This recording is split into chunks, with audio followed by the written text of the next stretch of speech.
of the United States of America, and to the republic for which it stands, one nation, under God, indivisible, with liberty and justice for all. Welcome, everybody. When we last left, Mr. Sabay was in the middle of the hearing, so the floor is yours, and let's pick it up where we left off. So you're okay? You have what you need? Okay. Mr. Chairman, How are you? last left off here, you needed a letter from the engineer explaining the height. Right? Did everybody want one? Yeah. You have it? Did you make multiple copies? Oh, yeah. Thank you very much. I was puzzled to see that when I came out of the machine, it had staples on it. And for the record, what I have in my hand is a letter from James A. Kopenhaver, engineer.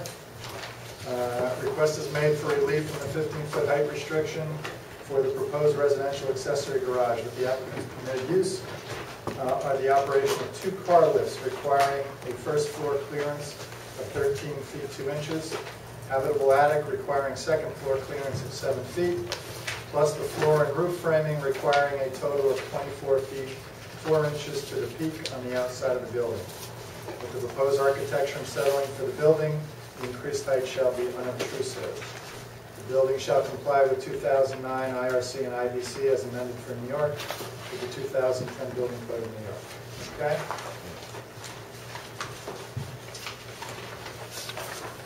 And anything else you wanted to add to that? The other issue, Yeah. the appearance of the building. I'm sorry, Please, Mr. go Chairman, ahead. can I just, Yeah. he says that the total of 24 feet 4 inches. Right. Right, Mark? I thought we were at 22 feet Yeah. 11 inches last month. Yeah.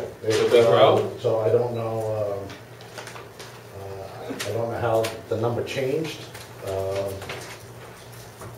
The original number was 18 feet 4 inches, and then I believe on the paperwork that was submitted, if you have a copy of the file, the truss, there's a piece of paper with the truss. Right. I miscalculated the height of the truss. I went by that, Yeah. 4 feet 6 inches, it's on the left-hand side. So I added that to the 18 feet 4 inches, came in at 22 feet. But I just think we need to be clear with Yeah, let's that. be very clear. And then my other question, he talks about habitable attic, right? This is not habitable space, No, it's right? just a It's a garage. storage. Yeah. I mean, the issue, as I recall, was how high he needed it to be to accommodate the Right. car lift. You needed basically a 4-car garage. Right, and you wanted to have 1 car lift, right? Correct? Well, 2. 2. Yeah. Just to be clear, Dave, the application called for a 24-foot, but 40-foot attached to garage, but it doesn't say height. Well, he's here for the height Right. variance, I'm looking for, and my recollection we is show 18 feet 4 inches to the truss. the request, 22 feet 11 inches was his request. Okay. I'm just questioning because the Mr. Koppenhofer's letter talks about 24 feet 4 inches. Right. When I first, as I said. when I Yeah, let's first deal submitted- with that first, and then we'll talk about the other issue. So, Neil, you want to take us through? Well, all right. Well, we got, let me see if I understand this. You have the height, you have, the variance you're requesting is, let me just go back. This height issue, are you now asking for a variance that's higher than what you had requested? Because I have a notice issue. Then we have a notice issue, maybe. Because if they only requested 24 feet, are you now requesting more than 24 feet? 24 feet 4 inches. But the original notice, So 22. 22 feet. 22 feet. feet. So do we have a notice issue? Well, I guess the question is, are you now requesting 24 feet 4 inches? Yes. So do we have a That we would notice? have If it's a major, well, I have to go by what the engineer wrote on the letter, right? So, But at some point in time, Mark, didn't you have a design of what you were going to build? Yes. And what happened was for some reason on the truss diagram, there's no measurement for the truss height. Wouldn't that, I don't know, I'm only an attorney, wouldn't that be kind of important? Yeah, it is. What I did was I looked at the wrong number that's on that piece of paper. It's not a measurement. I don't know what it is. If you look to the left side of the truss measurement there, it says 4'6". And I thought that was the height of the truss. And in his letter, he says habitable attic. What does But on that the one mean? before that, it has a thing that says 4 feet 6 inches. Yes, Over on this that's my error. I added that. I added the 4 feet 6 inches to From be the other 4 one? feet 4. That was my, So you just brought that forward. yes, it was an error on my part. Okay. And my biggest issue here is the notice. If he asked for a 22, if he asked for a variance for up to 22 feet, and I was asking for 24 or 4, and I'm not saying you're wrong to ask for it, but the notice as it went out only asked for 22. Well, the issue, let's say, Yeah, the issue is that whether it's a material modification. We have the height variance, that aspect of it. So I don't know, Neil, if you have a calculator, let's just figure out the percentage difference of, 2 over 20 is 10%. It's 10% more. Rough figures. Right? If it's 2 feet, if it was 20 feet, 2 over 20 is 10%. It's roughly 8%. Roughly 8%. so is it materially different? That's marginal. Do we get to decide that, or is that like a legal issue? Well, I would No, it's in your discretion. Okay, so we get to decide if it's material. Correct, yeah. I mean, if it was All right. 50%, that would be different. If All it's right.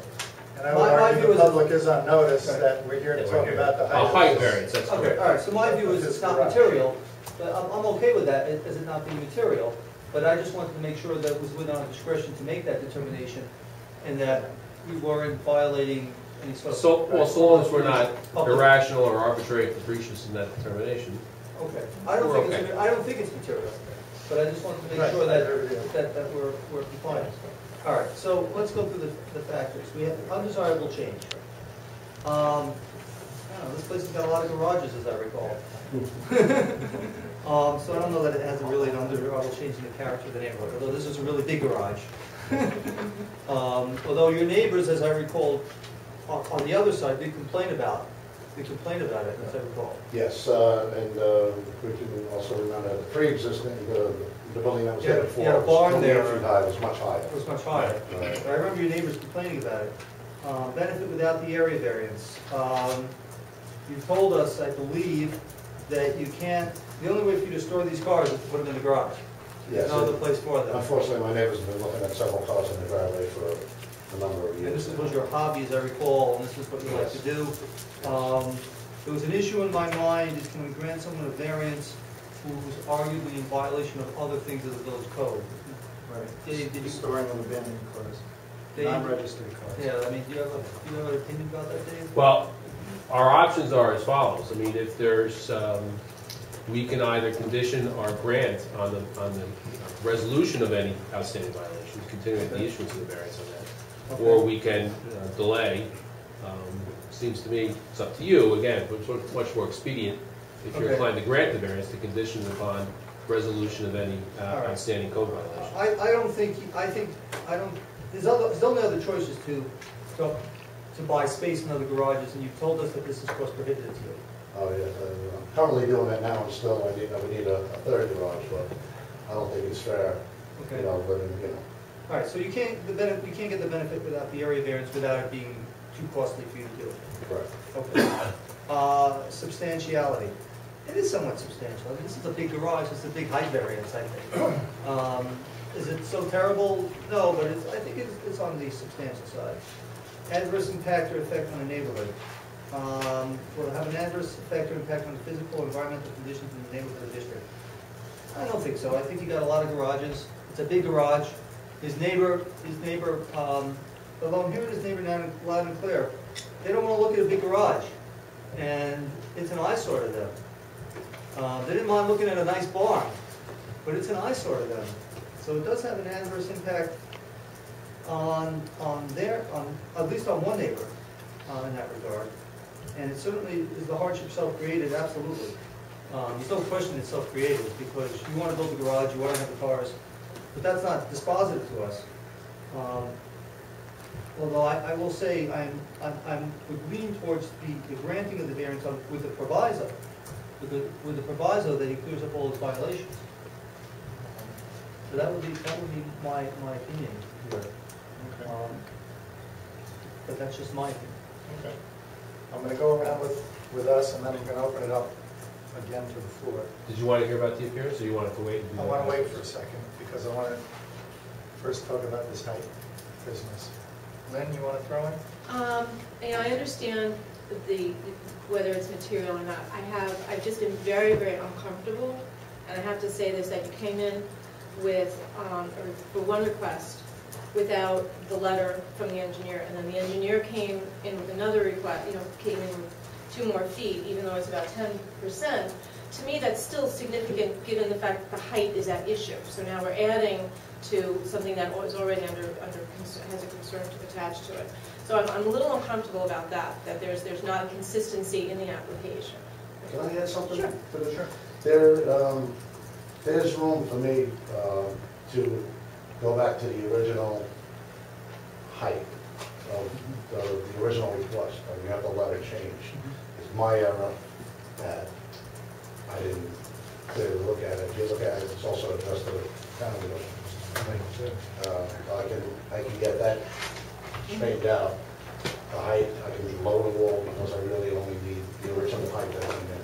When I saw that, it was just a little bit too late to do it, engineer.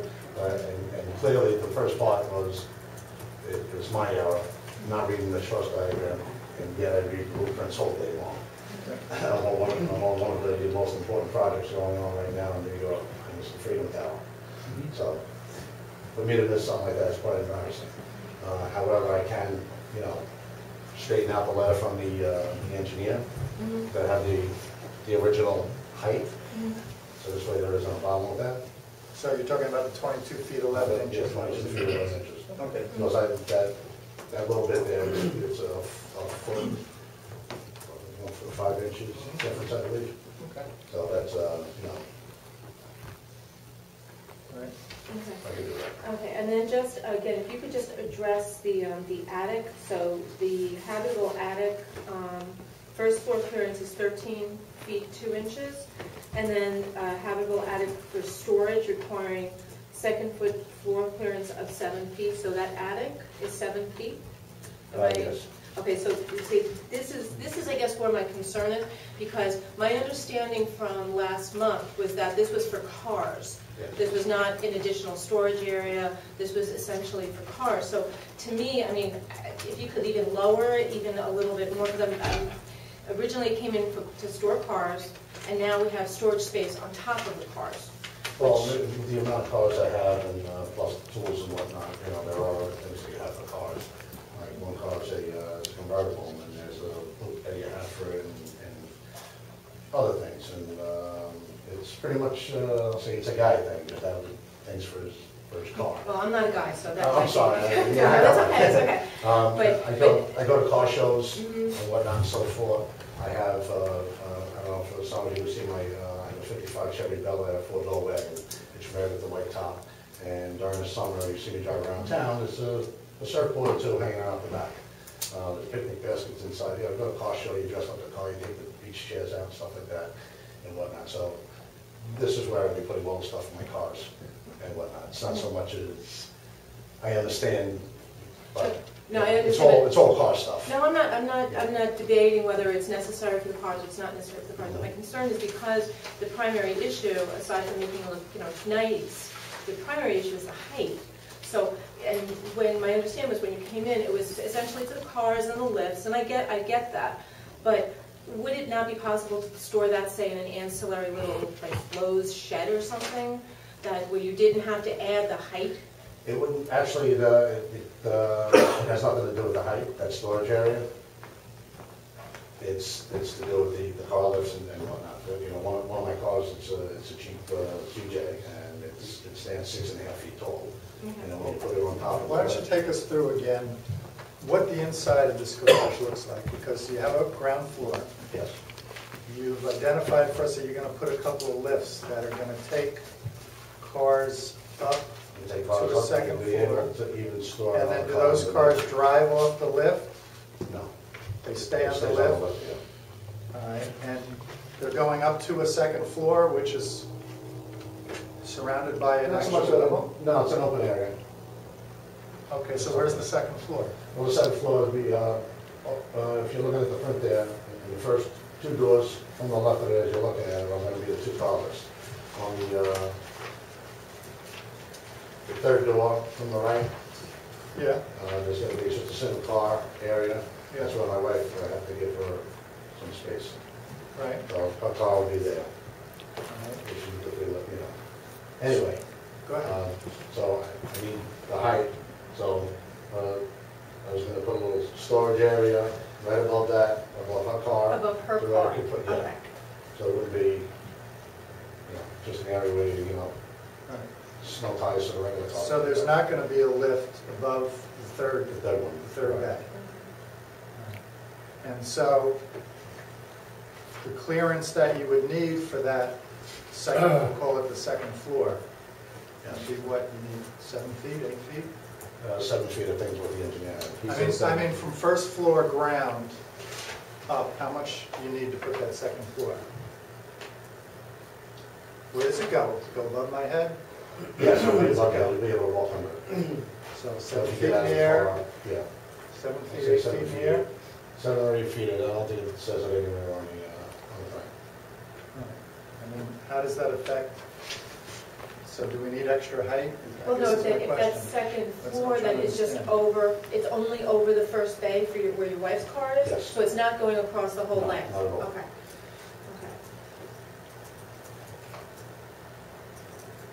Okay, I would be more comfortable if there was another letter from the engineer. I can get a letter to straighten that out. All right, Gar, what are your thoughts? Mark, was there any action taken on those unregistered cars in the yard? I mean, are they still there? The cars are still there, yes. They're unregistered, right? 3 of them are. Three. Yes. I thought I counted 3 the other day. Isn't that in violation there, Dave? Aren't we talking violation before we even approve anything? Well, that was Neil's point. I don't know that Ted's issued any violations, but certainly, if you're inclined to grant the variance, you can condition upon the Okay. variance becomes effective when the violations are cured. If you're inclined to grant the variance. Mark, let me open it up to folks. I know some folks are here and want to comment. Sir, tell us who you are so we have it for the record.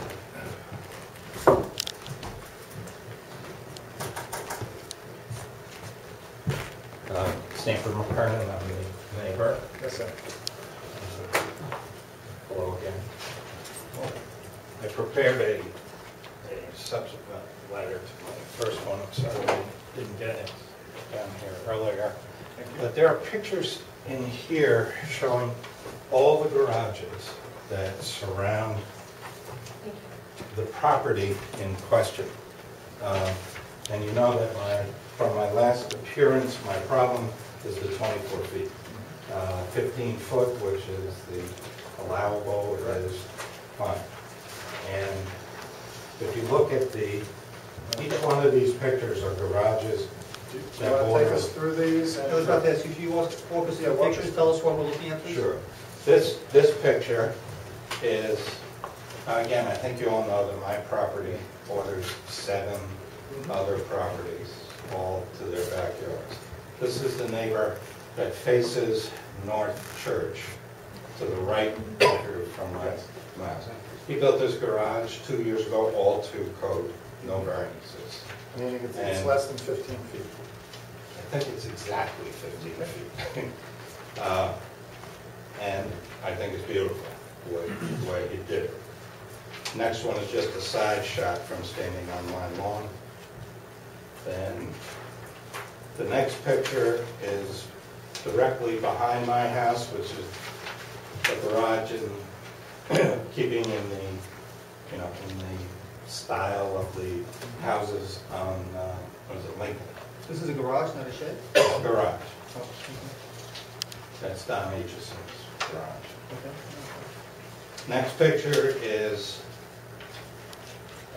Aitchison's neighbor, and all these border his backyard, kind of off to the left or off to the right. Next one is the St. Lawrence's, which faces North Church. And I'm showing you just to show the architecture and the type of garage that is throughout the entire neighborhood, its height and its look.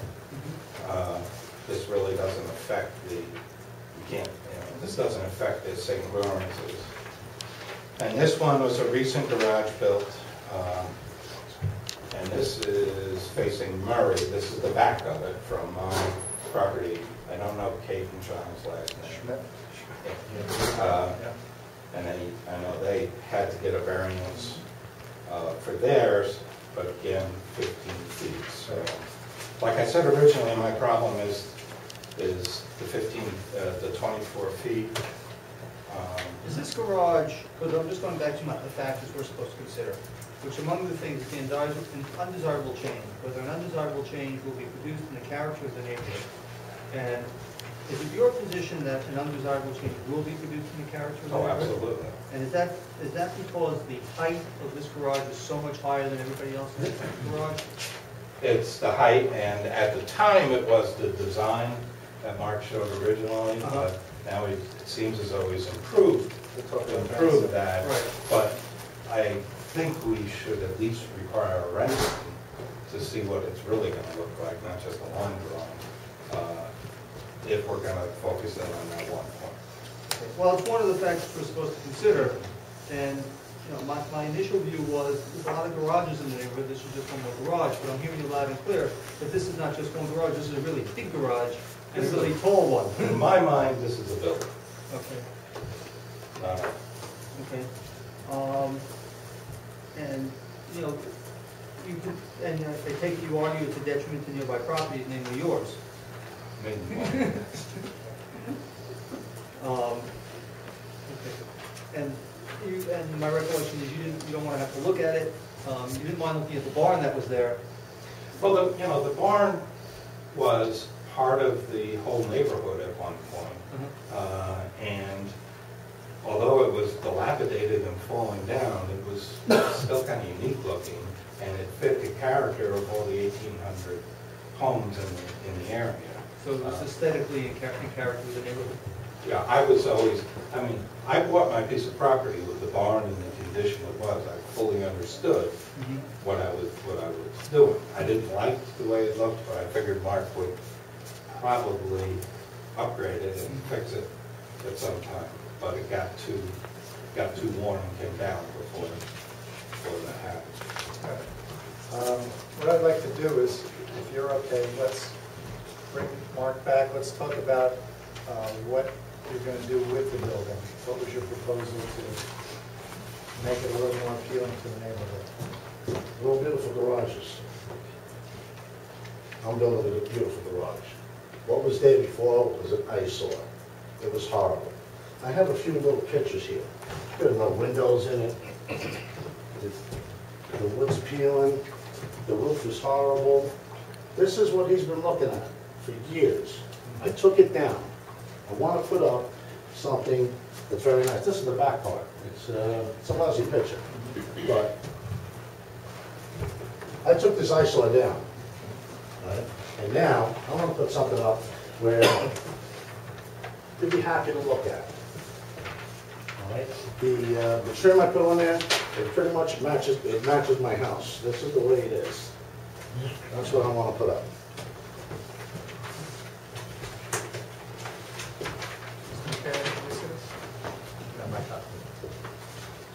The side with the door and the 2 windows is what he's going to be looking at.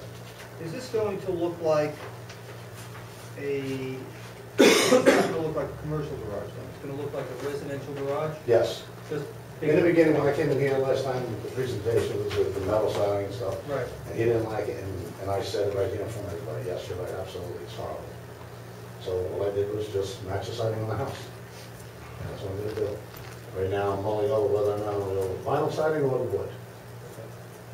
So this is going to look like a giant residential garage? Yes. My contention last time was basically the height. And I did mention about the design, and Mark said, well, I'll take care of that. So that's good. You're still if concerned you, about that? if you grant the variance, at least we'll be a little bit. Was the height of the barn also 24 feet? So it's probably higher. It was higher, Okay. yeah, a lot higher. It was an old. And that was marriage. second. For what it's worth, this rendering is for a 24-foot high barn, right? The other Oh, one was- 24-foot high. The other one was garage. 28. No, this rendering is for a 24-foot high garage. That It is, says 24 by 40 by 18. well, that's the, That's 24 the feet. ground. Oh, 24 feet. That's the footprint. So how high is it? The height is, 18 feet? the- 2 feet. I thought it was 24 feet. What he's trying to show us is that there's going to be siding that's going to match I the character of the house. guess my confusion is, it says building size. What is 24 by 40 by 18 feet 4 inches mean? The 18 feet 4 inches was before the truss. before the truss, yes. Is that right? Based on the plan, remember? Oh, okay. I guess my 2 cents is, it's a substantial variance. We're going from 15 feet to 22, that's 7 feet, that's 50% of the height. 50%, yeah. Call it 23, 2211, right? So Yeah, 2211. So It's 50%. part of our obligation is to say, can this be achieved in some way where the variance is not needed? I'll get on the engineer if, That's one of the things we're supposed to be looking if at. you grant the variance, provided you get the correct numbers from the engineer on the letter, which is the height of the original height of it, because it seems to be easier that way, and I realize another 1 foot 5 inches. I don't get it. Let me put it- I was trying to keep it down. There's a miscalculation on my part. Let me just put it in a different perspective. We're asked to give a variance to a homeowner who has a unique hobby. He likes fixing cars, and he likes fixing lots of cars. And that's there's something somewhat unique. It's somewhat unique in this area. You're probably the only person who's got 5 or 6 cars in his home, in the village of Goshen, at least. And the question is, and I just raised the issue, is this a variance that we want to give because to allow, to permit someone to do this? And are we setting a precedent with respect to this? Because I'm not saying you're opening up a garage, but what I am suggesting is I think a lot about precedent when it comes to this board. And am I opening the door to someone else, perhaps not as scrupulous as you, seeking the same variance, who under the guise of a very large garage is going to be opening up a commercial establishment and doing work for other people? I'm not saying you are, but I think a lot about precedent here.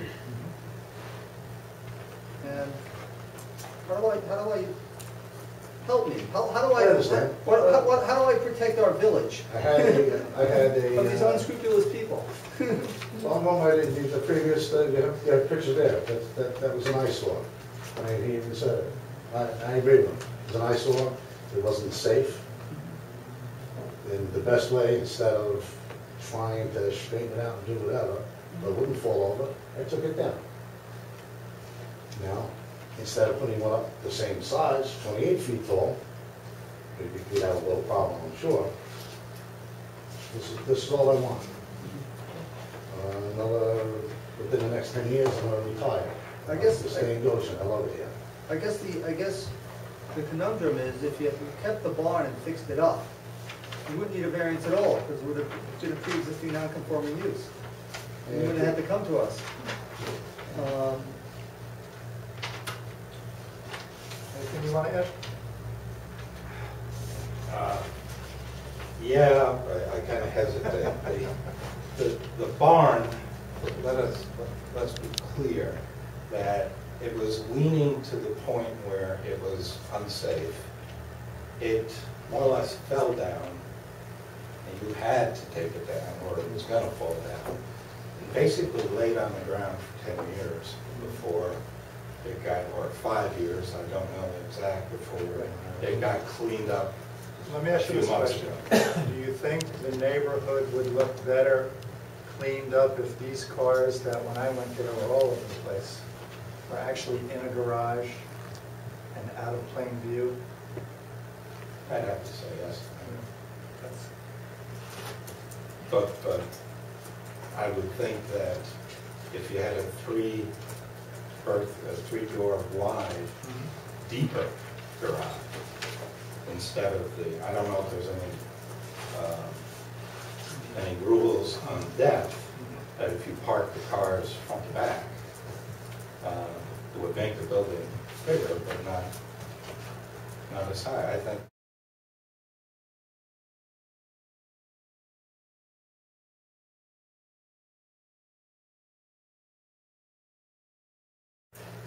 Excuse You me. might need a rear, I don't know, but you might need a rear lock variance, because you'd be so close to the back of his property. He has plenty of property going towards the house. I think the law is 15 feet from the dwelling that you live in. There's plenty of room for it. But that's... Yeah, let's keep it focused on Yes. height right now. Anything you want to add? No, I think if you can just take careful consideration as to what I'm trying to do here. I didn't come in with the original height, I lowered it to just what I need. I'm asking for that height variance, and I just want to clean up the yard from day one. That's all I want to do, so, and I've said it when I first came in here, it's an eyesore, I'm cleaning it up.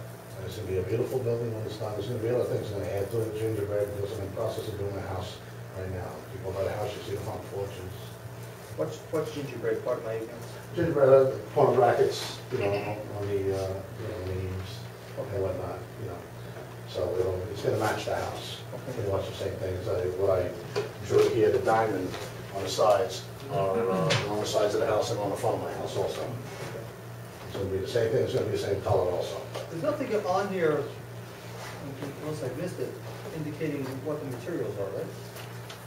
No, I'm in the process of going through a cost as to whether or not I want to use the vinyl for the siding or wood. Or color or anything, right? Well, the color's going to match the house. Well, I'm in the process of working on that too.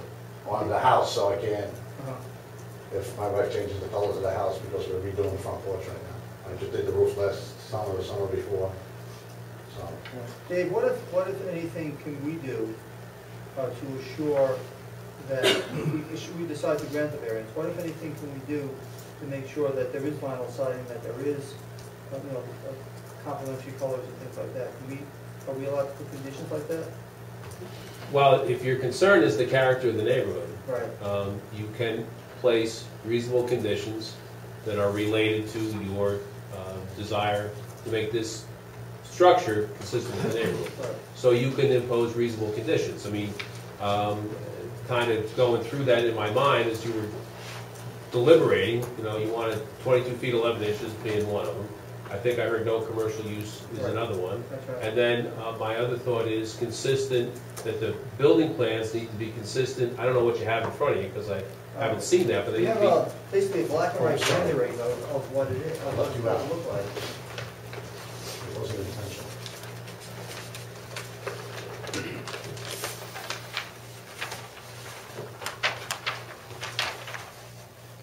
So I would need to be consistent, I suggest, consistent with the drawing prepared by PVP Inc., dated November 30th.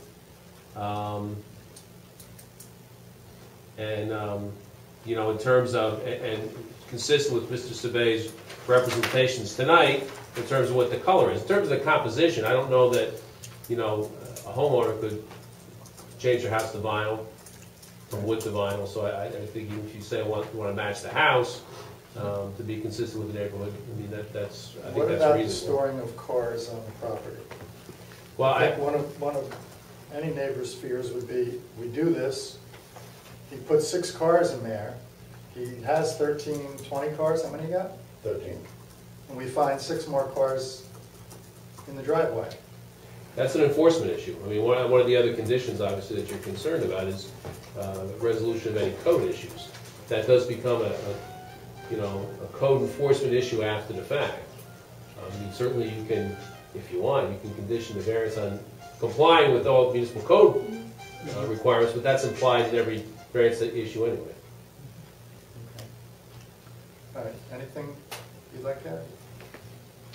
No, I think I said everything I possibly can. I just wanted to They place something presentable, and you see what I've had there before.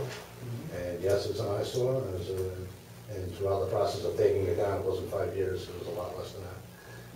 But yes, it was falling apart, so for safety reasons, I took it down instead of trying to fix it up. I figured it would be easier to take it down and put up something new. Good. So, Thank you. thank you. Anything you want to add? I don't think so. Okay, thank you. Thank you. All right. Any questions before we any motions to? No? The only question I had is that the last time you were here, you had mentioned that having all of these other garages was very expensive and that you were seeing this to kind of alleviate that expense. But you have 5 cars now on the property? Yes. Okay, so you have 5 cars on the property. This is only going to hold 5 cars? This will hold 5 cars. Okay, so this will essentially hold the 5 cars that are on the property now. So this is not going to alleviate the cost of the other garage? I'm not going to use the other garages. Well, what are you doing with those cars? Those cars will be in the garage. The cars that are in other garages, well, there's 3 of the cars that are in question, ones that aren't registered, are going to be sold off or given away, one or the other. I'm not trying to make excuses, I have them 6 days a week. Oh, no, I'm not asking that, I just wanted, There's going to be less cars to begin with. Okay. You know, there's going to be 5 cars in the garage. I have 150 feet of driveway, and I do believe with the code I'm allowed to have as many cars as I want provided they're registered. Right now, yes, I'm in violation of that. There's 3 cars. Those are the 3 cars that have been leaving. It's the blue Mercedes. There's 2 blue Mercedes, light color blue, and a 1970 Buick Electra 225. And those 3 cars will be leaving. They're not registered. How many cars would you be parking outside your house? Whatever is the daily use, all my kids still live home. Okay. You know, and everyone, I have 4 children, they each have their own cars, and with 150 feet of driveway. Plus, also now we can park in the streets in the village, so there won't be a lot of. Thank you, sir. And I may get rid of. I mean, just from now until October 31st. Yes, yes. No, I'm sure I'll have a couple less cars by then. Thank you. All right, let me start this way. Any motions concerning the public hearing? I move we close the public hearing. Okay, second? All in favor? All right, so I want to go around with each of you then. I have real concerns, I'll be honest with you, I have real concerns about this because to me, it is very much out of the character of the community. I understand that you have needs, I understand that, this is your hobby, and I don't want to impinge on that. I would feel much more comfortable if, as we had said, if this cleaned up the cars that were not registered, and if there was consistency between the letters and the materials that were brought to the board. Because, as was previously stated, when you're coming here, you're asking for a variance from an existing law. So we have to be able to I have to be able to hang my hat on something. Not just this is something that you want, but that this is why, that there's a valid reason, especially given that you have a neighbor who has some concerns about it. So, One neighbor. a neighbor. Right? Well, I don't know, it looks like it's gonna blend in with some of the other garages in the neighborhood here. It's gonna be vinyl siding, you said, right, Mark, in wood. It's gonna, the sides of the garage. I'm sorry. The size of the garage is gonna be vinyl siding, wood. I'm leaning towards the wood. Okay. I would just, I want to be able to have a choice, but I'm leaning towards the wood because I do want it to match the house. There's still a lot of work I'm doing on the house and whatnot, so I'm probably going to end up doing the same siding I have on the house, which is wood. Why we close the public hearing? Oh, that's right. I didn't want to open it. Yeah, okay. But I want to hear your thoughts. Tell me what you think. Well, as it stands now, I'm gonna look like I'll go along with it there. I mean, it's gonna stay with the flow. All the other garages we've seen here, pictures of that he showed us. I mean, it's gonna be a 7-foot, grant a 7-foot variance. I mean, that is a lot, but, I mean, is it enough to stop the garage that he wants to build? Okay. John? I've got a problem. I mean, I don't see any measurements on here at all. We held the meeting open so we could find out how tall the lift is, how much footage we need so we can prove the height.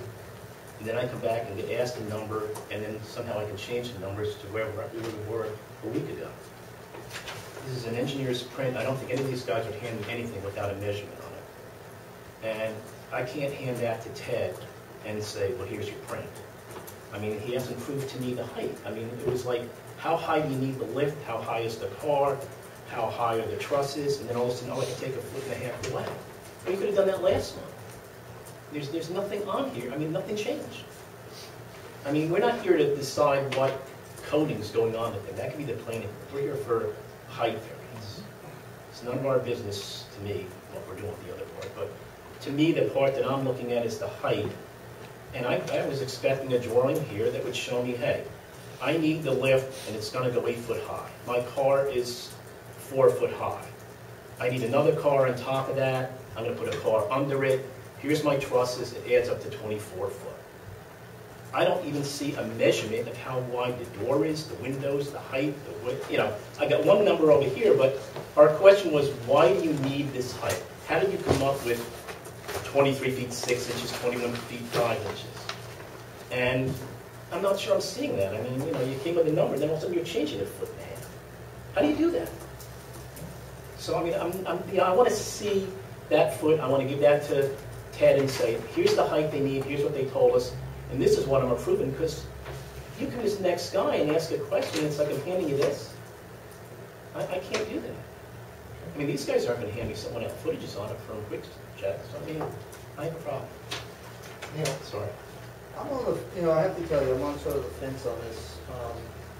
When I look at the 5 factors we're supposed to consider, the undesirable change is a close call to me. Because on one hand, there's lots of garages in the neighborhood, and he's telling me this is going to look like all the other garages in the neighborhood. On the other hand, this garage is going to be 50% higher than every garage in the neighborhood. There's no garage that's going to be that high. And while I'm hearing Mr. Milligan? McKernan, I'm very sorry. That's okay. McKernan, he did buy his house looking at a large, ugly barn. So when he tells me he doesn't want to look at a garage, I can understand that. However, the detriment to him is he bought a house looking at an ugly barn. I don't see looking at a garage that probably looks a little better than the barn is such an undesirable change just to him. On the other hand, I do see it, you know, as I'm picturing this in my mind's eye, walking down Murray Street, and I'm looking at the landscape along Murray Street, I'm imagining this garage that can be seen from the street itself, which would arguably change the character of the neighborhood.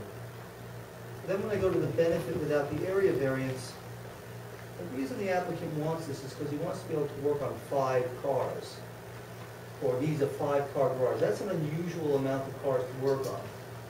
He could get a 3-car garage and work on 2 cars at the same time, but he would have to pay, I agree, for storage space. So there is a benefit.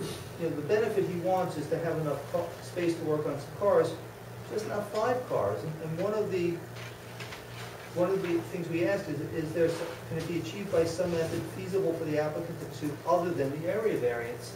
And if the benefit he's seeking to achieve is to work on cars, he can achieve that by getting a 3-car garage, right? I don't think he needs a variance for that because there's no height issue.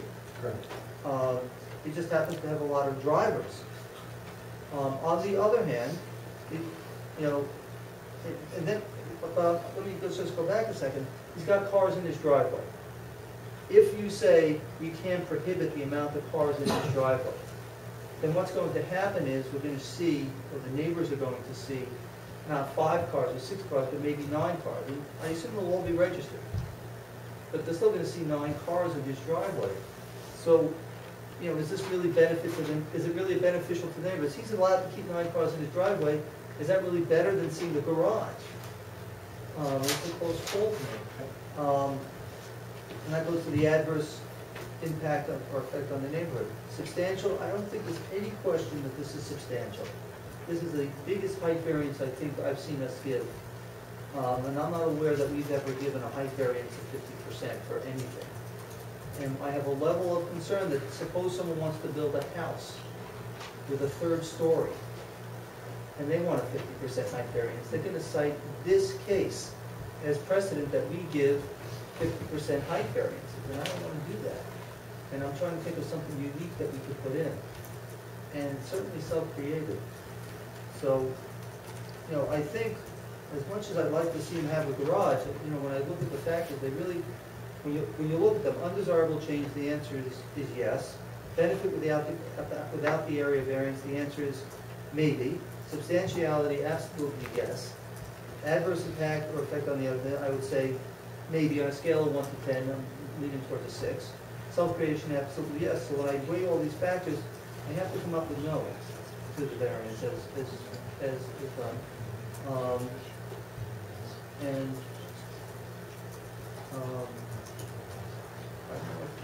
Okay. All right.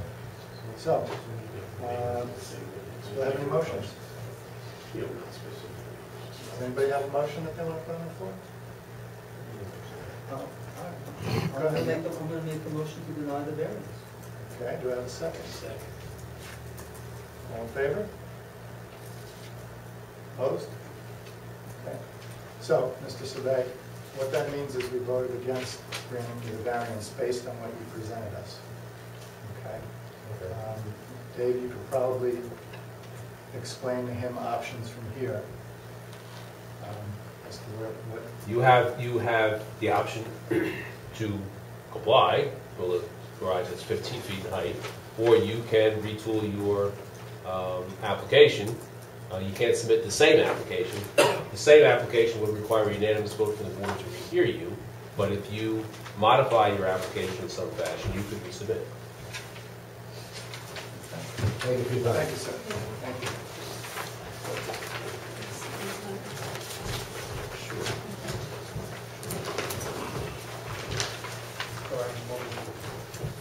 All right. Fellas, give me 1 second. Sure. Get your... Please, go ahead.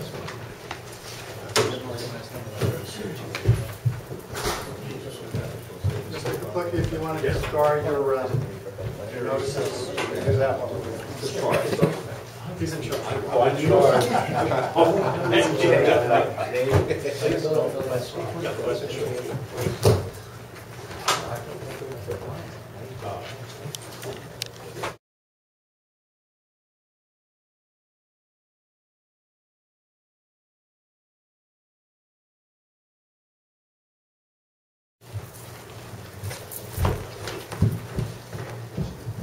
So you okay? Okay, this is the application of the Grout Group LLC and the applicant Quick Check Corporation for premises located at 142 and 145 Matthew Street. Its area variances as follows: number of wall signs, size of wall size, height of walls. I think they meant sign here. Number of canopy signs, size of canopy signs, number of freestanding signs, size of freestanding signs, and height of freestanding signs. Mr. Kaplicki? Good. Mr. Chairman, members of the board, just to initially state, it effectively involves 8 signs, which, again, the engineers later on will take you through a step-by-step procedure as to what signage is involved and what variances are requested. Simply put, also just a housekeeping detail, as you're probably aware from the application, Quick Check doesn't own the property. Grout does, and we have an authorization on file with the village. And at the present time, we have a parallel site plan application, which has been submitted to the village. And again, this was referred here by that board, planning board, and their attorney, Donald, on the basis that we would like to run a parallel procedure so as to obtain and or get out of the way some of these procedural issues, such as the signage. Because as you'll hear, Quick Check is a major corporation, privately owned, and has spent a great deal of time and money in preparation for this application, and certainly the prior site application. With me tonight are 4 gentlemen from Quick Check. Who will address you is 2 of them, Mr. Jeff Albanese, who's the real estate manager, and also Keith Cahill, who I call project engineer. He's also a principal of the corporation. And we also have President I apologize, Bowler Engineering, correct, who are the engineers of the project. And I'll turn it over at this time to Mr. Albanese, who will give you a brief presentation as to the overall project, just so you have a feel for what we're going to do out there and how you folks fit into it, if you will, with regards to signage. Okay. Thanks, Dennis. Mr. Chairman, members of the board, I want to thank you for your time tonight. Check Corporation. Just to straighten out who we do have here, we have Tung-To Lam and Keith Cahill from Bowler Engineering, and Bob Valerio, who's Vice President of our department at Quick Check Corporation. I am the real estate manager for Quick Check Corporation, been there for 15 years with the company. I'm here to talk about what we're putting before you tonight. As Dennis said, we're a privately held company based out of White House, New Jersey. 127 stores total. We just opened our 10th in New York State, which was in Monroe. And as you know, we do have several stores around here. We do operate our stores. We don't franchise. There's no franchise opportunity for Quick Check. Every single person you see working in a Quick Check is from Quick Check Corporation. We do have 2,800 employees. I believe the number the other day when I checked, 2,831 employees. We're looking forward to possibly bring 35 to 45 more employees to the village of Goshen up here. I want to put out a thanks to all of your village professionals. We've had several meetings up here, and they've been very upfront with us. They've listened to us, and we really do appreciate that. They've spent some good time. As Mr. Cahill will go into, we are simultaneously going through the floodplain issue. If we had to come here, we spent a lot of time and effort with Leonard Jackson Group to go through that approval. We're working with the DEC. We've been before the DOT already. Actually, our application is into the DOT. So our biggest hurdle to get over was the floodplain. We feel that we've done that. Again, we appreciate the village support on that. We were granted a letter backing up Mr. Jackson. So we do truly appreciate all of your professionals here. Let's talk about the site location, because I was responsible for that. And what I saw here was really bordering 2 state highways. And I saw it as a perfect opportunity for Quick Check. Very unique in that we do have 2 frontages. I'm not going to get too much into technical. I'll leave that to the engineer behind me. But we do front 2 state highways, so the way the building is designed, which really falls into a lot of the signage that we're asking you for, is that the building does have 2 fronts. There are 2 entrances to the building. You can park behind it or in front of it and get into the building. We've done this. My best example for you would probably be up on 211 in Walkdale up there. You see that same type of building with the dual entrances. It's important, and Keith will speak more to that, to have the signage on that so people know that it truly is an entrance. We found that a lot of our customers appreciate that and get good feedback on Walkdale because they're allowed to park, and they can park back there. If they're not getting fuel, they don't have to deal with that component. And it's them kids, they park behind the building, there's an entrance there, they're in and out, and they don't have to drive through the fuel component. We found that a lot of people do appreciate that. So as Keith is going to go through the signage, I think you'll appreciate that a lot of what we're asking for is because this is a very unique, and the work's going to be done in this part of 17, I believe, in the future, and will be converted to I-86, so it's going to be interstate. So we have to appeal to both traffic patterns, which is the Route 17 and the 17M North Connector Road. So I'm going to let Keith get into that. I saw it as an opportunity where there are no residents around here. We're not putting up a structure that people can. We're going to put up a structure I thought was a perfect location for a Quick Check to go in your village. We spent a lot of time with it. Yet the Grab Group does own the property. We are going to be a tenant. We are going to purchase this during our tenancy, so Quick Check will be the owner-operator of the site before the lease expires. So we do plan on owning the site. We like to own and operate our sites. We're responsible for them. We're not looking for other people to do it. We don't have a franchisee running it. We have folks from your community, hopefully, running this store here if we were granted that. We do bring in an experienced management team to start, then we're pulling all of our employees. We like, and if you go into some of our stores, our employees talk about my Quick Check. A lot of them live there, right in the town where our store is, so they feel really good about that. And that's the way we like them to feel. We want our folks to feel like the owners and operators of the location. Signage is what we're here tonight. My background is a lot of operations too. I've run several locations. I've run up to 60 of them. I do have an operations background. If you were to have any questions related to how we operate, I'd be happy to answer them for you.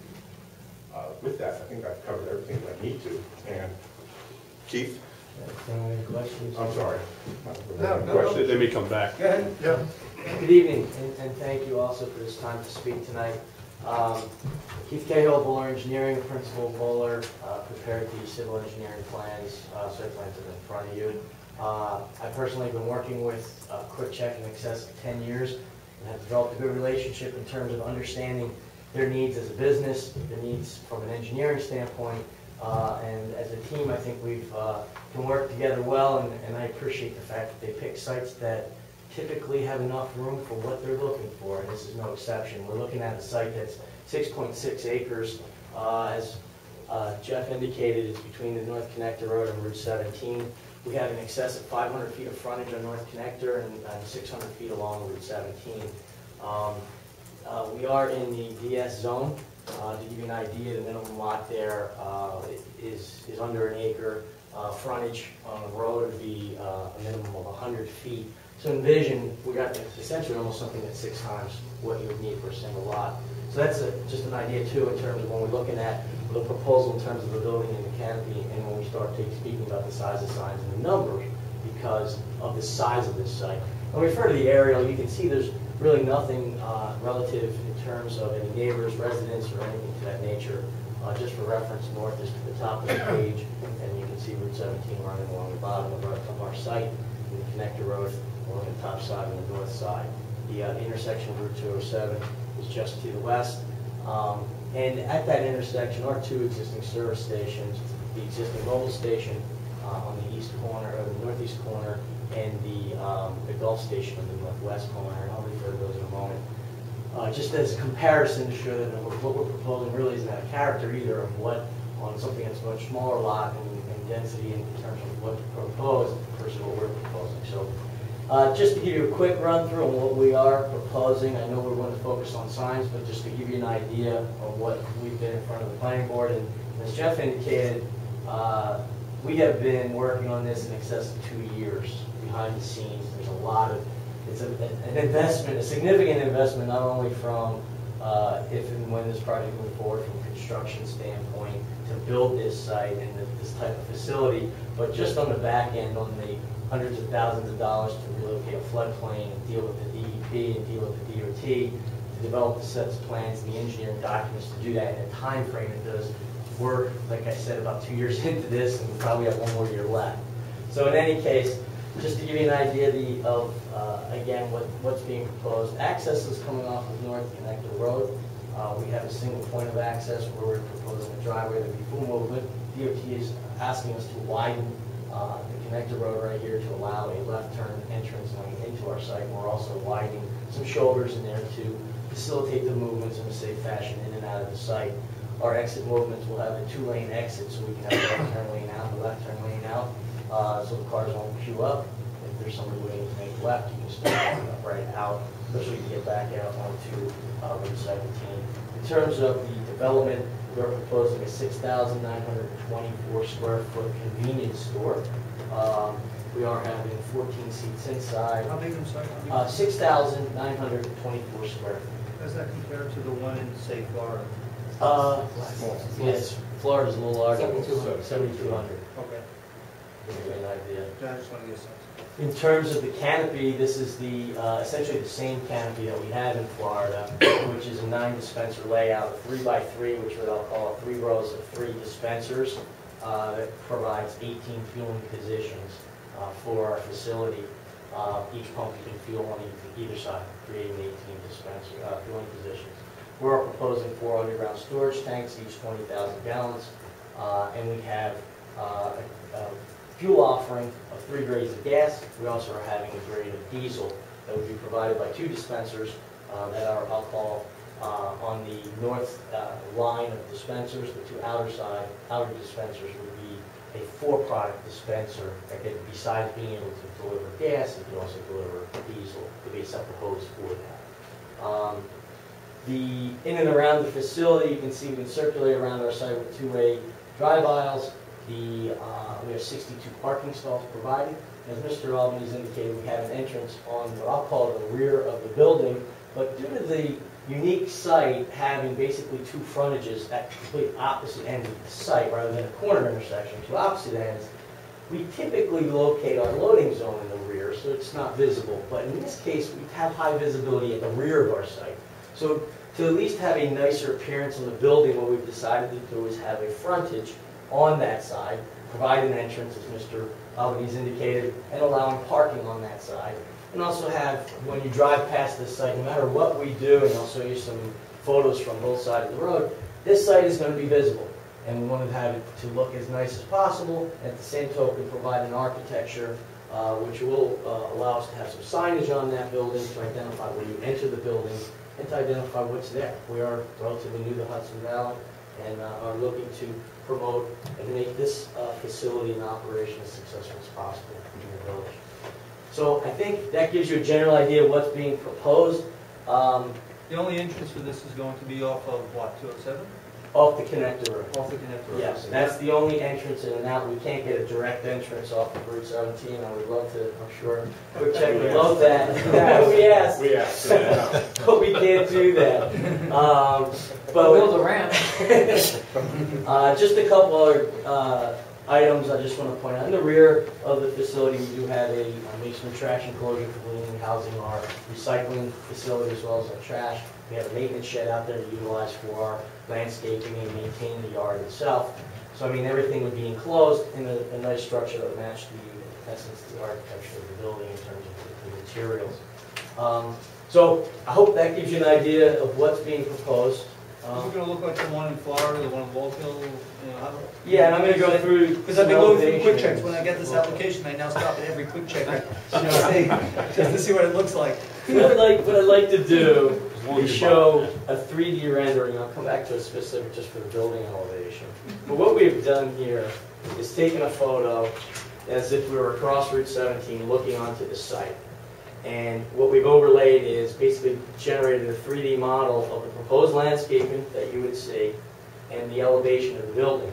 So as we indicated, there's going to be a storefront on that side, even though it's, I would call it a second storefront because it's not facing the entrance drive.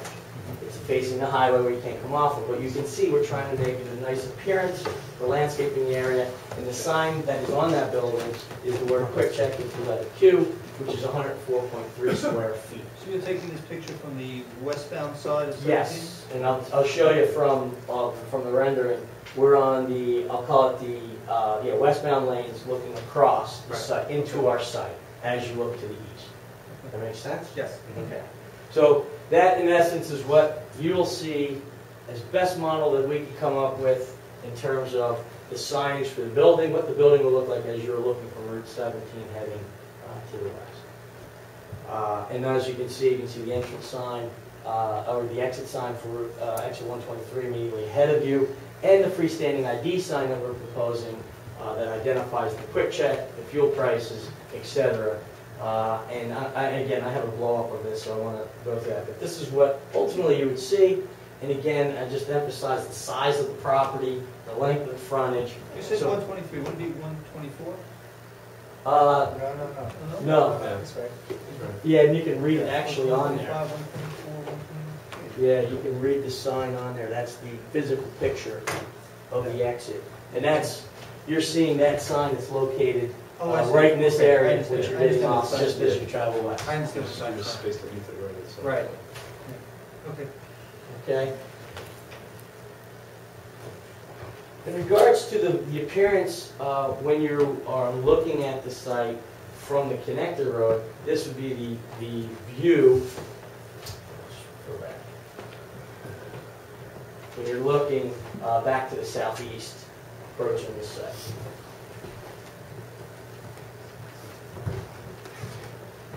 So, just to give you again, this is looking across the connector road, across the street. You can see our canopy, the sign on the canopy, the freestanding ID sign, which I'm going to get to in a second, which we modified today. But I got an exhibit to show you that. And again, actually you can see some cars along the back of the site, which would represent the cars on travel on Route 17. So if I could just, the trees that you show there, are those existing trees that are These going are to be proposed. preserved? Those are These are proposed. proposed. So Yes. just to be clear to the board, then they're not going to obviously look like that when they're planted. Smaller, they'll grow into that, right? Yeah, these are typically 2 to 3 year growth that we're showing. Yep. So that gives you the idea again in terms of what you're going to see from the appearance.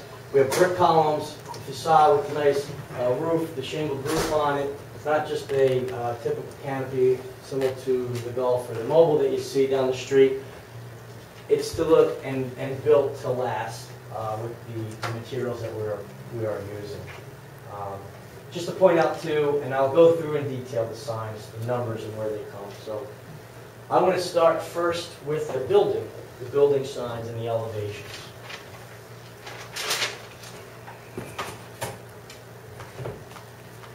This is the elevation of the building and the canopy. And on the top is the elevation viewed from North Connector Road. So if you're looking at the site, looking in from North Connector Road, I'm going to call that the Connector Road elevation. This is the front elevation, brick materials, shingled roof. We have the arch over the door. This is the vestibule, the entrance, and actually the entrance into the building from either side of those doors. And the word Quick Check with the logo Q on it.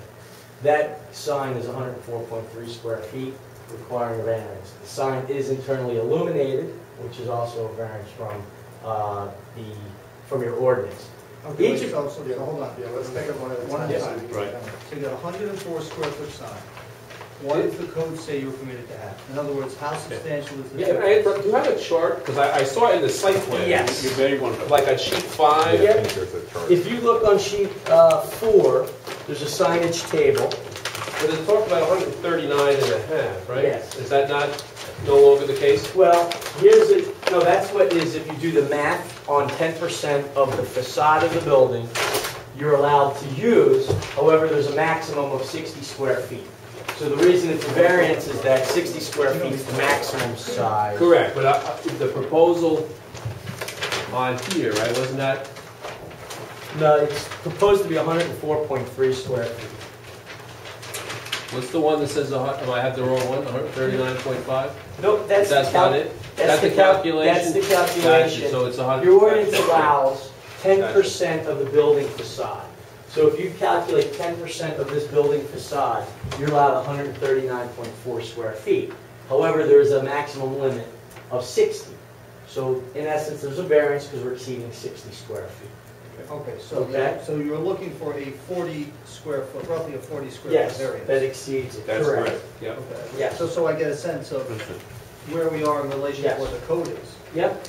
And I'm going to look to show you that the sign that's on the building is 23 feet 2 inches from side to side, and the maximum height is 4'6" of the Q. Okay, so when you calculate the area, is where you come up with the 104.3. Now, I wanted to point out to you that also we have channel letters. The Q itself is a 4x6 square.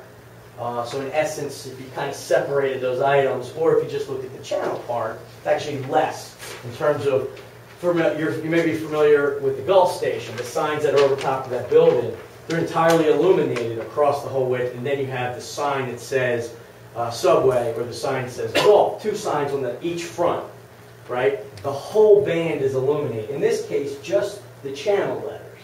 So in essence, again, when you look back, it's just the channel letters. You look back at the elevation of what you would see from the road or across the highway, you're seeing just the channel letters of what would be illuminated. Okay, so the 2 variances you're seeking, I'm going to call this sign 1 for lack of anything else. Sure. It's 104 square feet, and you're allowed roughly 60 square feet. Yes, you're allowed 60. I'm sorry? 60. 60, Correct. And it has to be, you're asking for it to be partially illuminated, which is prohibited. Internally illuminated. Internally illuminated. Okay. Internally illuminated. And that's prohibited. Correct. Okay. Okay? And then last, there is one more variance associated with this sign. Okay, go ahead. The maximum height of the sign itself is not to be exceeding 3 feet. We are 4'6" where the Q is. The rest of the letters are 2'9", but the Q itself is 4'6". So that's their corporate logo that they have with this emblem. So 4 feet identified. at the Q. So that sign, internally illuminated, variance, the area, and the letter height. Dave, I have a question for you. When this harkens back to the actual notice that was sent out, how specific do these notices have to be? This is a Well, very this is specific, pretty, here's what I This is a did. very specific variance, Well, but there's here- nothing in the notice that indicates this. Well, no, actually, I think there is. There is? What I did is, even down to the typo, and from their application, because it says height of wall size, when I think it meant wall side, but I wasn't gonna, I took exactly what they asked for in their application and put it in the legal notice. And what you're gonna find is, this is probably more accurate than the prior application that got amended to 24.5, because all the variances they've requested, even though we may not have the precise dimensions, each variance that's being requested is reflected in the legal notice. So if anyone wanted to have a general idea about what this hearing was all about, if they read the notice, they would have a pretty good understanding of what QuickCheck was requesting. Okay. You mean under number 2, and under report? If you look at relief requested, that was verbatim printed in our legal notice, and in the legal notice that was mailed. I don't see internal illumination here. Does that need to be there?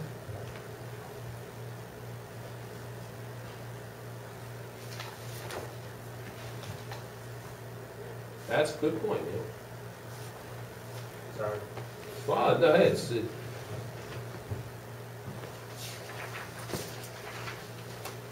While they're looking, let me ask you a couple questions. Yes. The QuickCheck logo and name that you use on the side of the building, different than you've done it with any other buildings? Bigger than you've done it with any other buildings? This is consistent with what we've been doing specifically for this size building. Again, if you think of the ratio of a sign, your ordinance contemplated 10% of your building facade to be utilized as a sign. Right. We are under that based on that calculation, and we have been consistent with this in our other facilities, and are generating a brand up here with what our facility is and what we're offering. And again, when you look at the location of this building relative to the rest of the site, the building itself is in excess of 180 feet from the travelway of North Connector Road. The sign itself is located approximately 100 feet from the travelway of 17. So it's, again, you're not right up on the roadway. It's sitting back. It's not out of character or scale of the building when you're looking at it. And obviously, when you look at the finished product there, again, it's not anything obnoxious or standing out. So again, it's part of the architecture. It matches in with it. It's not out of character. We are requesting the variance. And again, when I drove up and down and looked at the signage types that are up and down along 207 there, and on the sides at the intersection, when you look at the two gas stations, their signs are all internally illuminated as well, and as you travel along there. So again, when you drive along Connector Road, the commercial buildings that are out there do have an internally illuminated sign, and I don't think what we're proposing is anything out of character. And again, with the uniqueness of having the two frontages that aren't a corner, it's opposite side of the building. So at no time can you see those two exact signs. So granted, yes, you're asking for two signs, but you're allowed to have two signs when you have two frontages. In this case, you're never going to be able to see those two signs because they're on the complete opposite side of the building. And it's on a large lot, sitting far off the highway. So again, I believe those items give us justification. If I can just interject there, I mean, per the definition of the code, like if you look at the Gulf section, at the Gulf station, they have the two freestanding signs, they have the two frontages. Mm-hmm. We define frontages as having access. So while they clearly have frontage on 17, it's not, doesn't qualify under our code. That's one of the reasons the variance is being requested, because you can't get access on the 17. Just to be clear on that issue. And maybe you can talk to us about, if you proceed up 17, you see some of the hotels, you see some of the fast food places. Yeah, Why don't you talk about that? And again, they internally illuminated signs and the character of them. Again, in terms of the number of signs, what we're proposing relative to the locations and our frontages, I think are not out of character and provide sufficient or adequate signage to identify our facility and our building. And again, speaking to the overall percentage of signage relative to your elevation, it's not out of character. As I mentioned, some of the other, specifically the Gulf, you'll look and see they have bands along the entire side of the building that are internally illuminated with two signs on each face. And in essence, when you're sitting at that intersection, you can see both sides of that building. We just sat there and did that. In this case, you're never going to see those two signs. So even though you're granting the fact of having the sign on the separate side, it's not going to create any clutter of asking for this type of sign. Are we supposed to be concerned about, well, we're obviously supposed to be concerned about what it looks like from the quick lane from 207.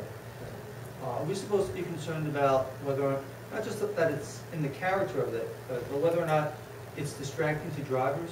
I mean, is that something we need to be concerned about? I mean, you can be, and I would say, I think it's something that you would want to make sure that we don't have. We're sitting that close to a traffic signal. I wouldn't want a light that's flashing red or green, right, because you have a traffic signal. Right. So, I mean, if you looked at this facility, would you say this is going to be distracting in any way, shape, or form? I'd have to say no. It's off the road a significant distance. The internal illumination is behind a canister. It's only the channel letters. It's not glaring any light out. So I wouldn't see, I wouldn't think it would create any. I think one of the factors, Neil, is whether or not the requested variance would create any adverse environmental condition. So, I mean, I think through that lens, you could analyze this. I'm sure we have requirements in the code relative to lighting, that they're not allowed to spill over outside of the property. So, you know, I think that could be accommodated at the planning board, but can you analyze that? Can you ask some questions about it? Sure. I mean, in terms of lumens, is there a maximum amount? I don't know whether you've gotten that far in your site plan yet to show. No, the planning board will be dealing with that. But at the planning board we would, but in terms of our lighting for the site, which isn't our signage lighting, but you know, as I mentioned, you're 183 feet from a property line on Connector Road, and the sign itself is over 100 feet to the travel way of 17. There's not going to be any glare off of it. And again, if you look at it, it's green.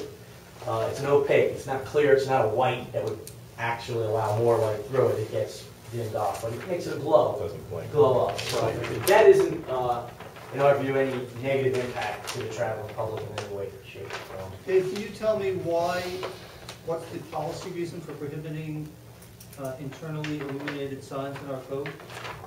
Can I tell you why? No. Can I venture a guess that pretty much every code that was written in the 60s and 70s prohibited internally illuminated signs? And I think you'll see that almost every application that's coming through for what be a quick check, any new gas station that's coming through has the LED lights that presumably that you're going to use to show your gas prices, and that's in every new use. So it's kind of like the technology has outstripped the codes. Okay, so it may be that the only illumination that they had then was not internal, but something else that was too glaring. Yeah, now there may also be aesthetic. I mean, if you drive down.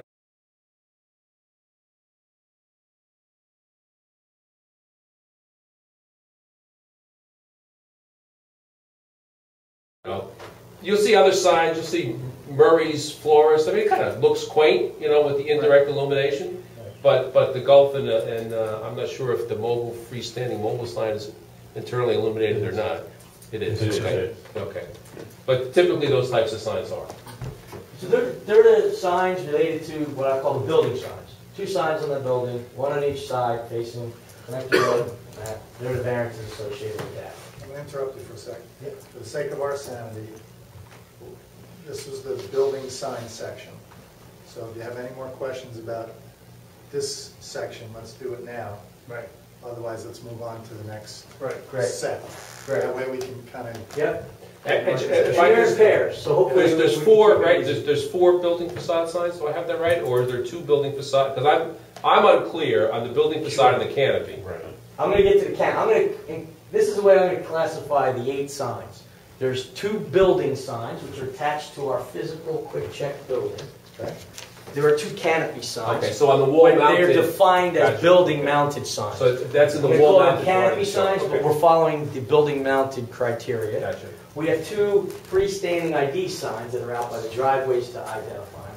Then we have 2 directional signs, which we didn't identify them as variances at all, but I want to point out that they are signs that we have that show enter and exit, and everyone's going to hit next. So if you allow me, we have 2 enter.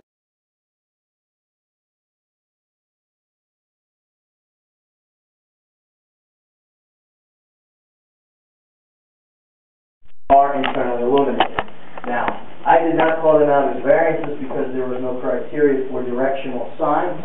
Again, they're low, 3 feet off the ground, 2 foot clearance, 1 foot total height, so it's 3 feet off the ground, so out of the driveway, delineating, and they're next. If I could, interestingly enough, too, as I read through the code, it's Approved by the village board. approved by the village board with absolutely no criteria. Right. So it's a very Which is interesting code provision. But it's not, doesn't require any action by this board. Oh, it doesn't require. Does not. 6.7. Just showing you that's 2 of my 8, and that they are internally illuminated signs, so I'm clear with that. Okay? We move on to the next 2 signs, which are the canopy signs. Okay? I'm going to refer to the same exhibit at the bottom of our canopy, or the bottom of the elevations of the 2 canopy signs. Again, they say the word quick check and the letter Q. Now, I think we identified a variance in terms of area on one, and I think my math was bad. I know you were giving a prior applicant a hard time with my numbers. I have my numbers, and I think there's a typo on it. So I'm embarrassed to tell you that, but I don't believe there's a variance for the area when I calculate the square footage. I saw one of them did, one of them didn't, right? Yes, and there's a 47-foot dimension that is not correct, it's 10%. So I'll just go through that math, and I want to refer to again the color rendering, the 3D rendering.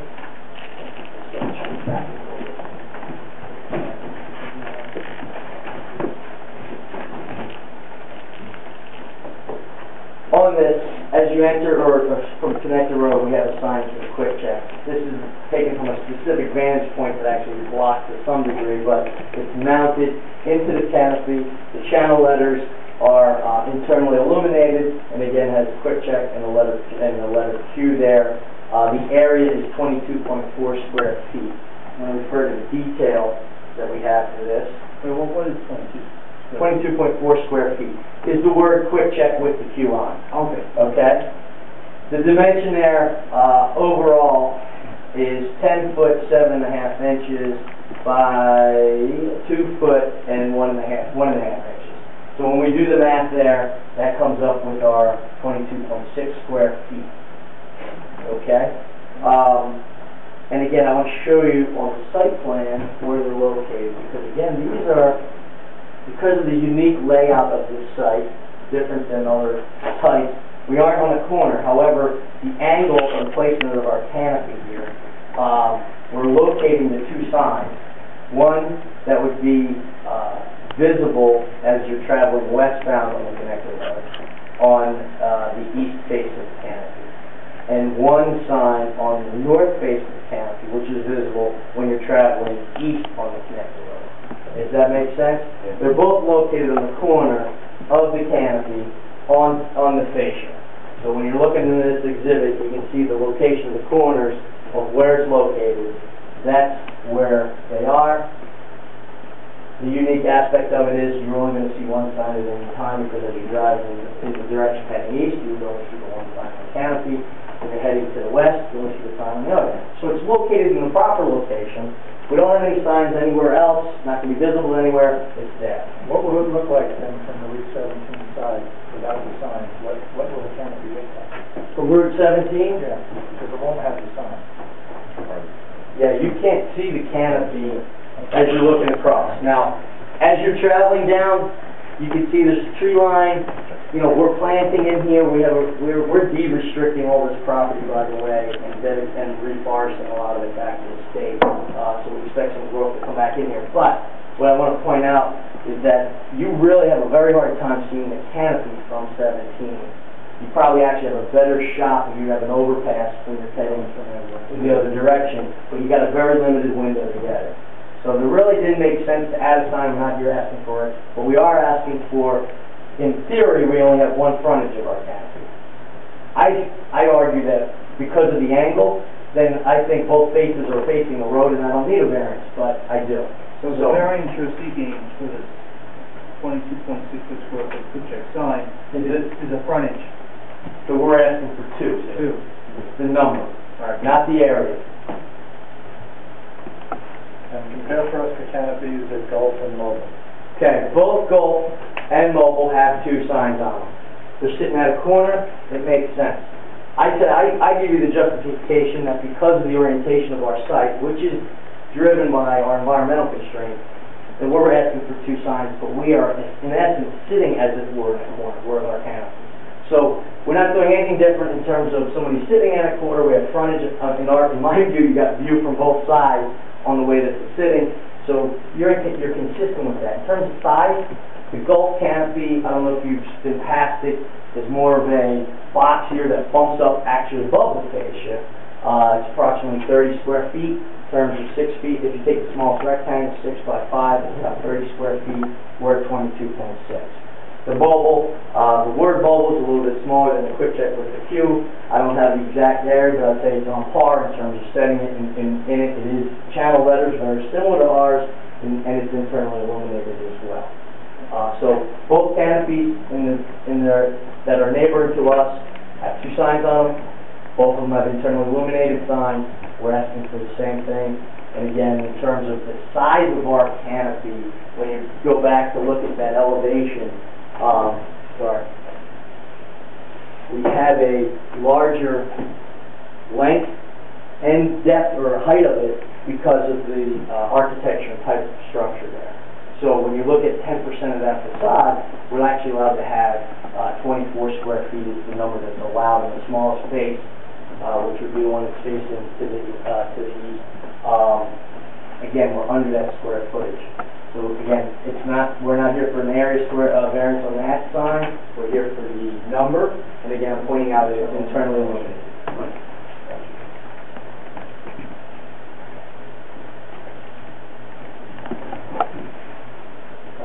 So I think question about the canopy sign. Are canopy signs going to look like the ones in Florida? Yes. Yes. Cool. Yep. And to draw those pictures, the elevations, the dimensions are all in the site plans and the details for the area.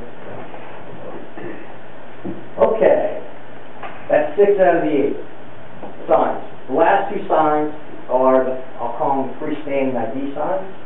We're proposing 2 that are on your plan right now in the package that are, one's located up along our driveway, North Connector Road. The second one's located at the corner of our building in the grass area along Route 17. I refer to my colored rendering or photo rendering when you're sitting across Route 17 showing the elevation. This is what the ID sign would look like there. And I want to tell us why we need a variance. Okay. I'm going to put this back up. I'll show you that. Okay. In terms of area, we are going to be requesting an area variance. You allow a 30 square foot sign. We're at 50.6 square feet. Dimensions 6'6" wide by 7'9" high. And it's internally illuminated. So you have a variance for the internal illumination. And I did not consider having 2 because I have 2 frontages. In my view, because we don't have access. That's what the code says. It was determined that because we don't have access, we're not allowed to have 2. We didn't interpret it that way, but understood if it's a variance, then we need a variance for having the 2 signs. So area, internal illumination, number of signs. Right, and height. The last one, overall height. The overall height of this is 18 feet high. The code allows 8. Now, again, I'll refer back to my neighbors, specifically the Gulf. I was just measuring that. That's 18 feet, 18 and change. I won't be exact, but I did the best I could. It's 18 plus. In terms of area, 56 square feet for my measurements, internally illuminated, very similar to what you have, identifying the brand, identifying the products being sold.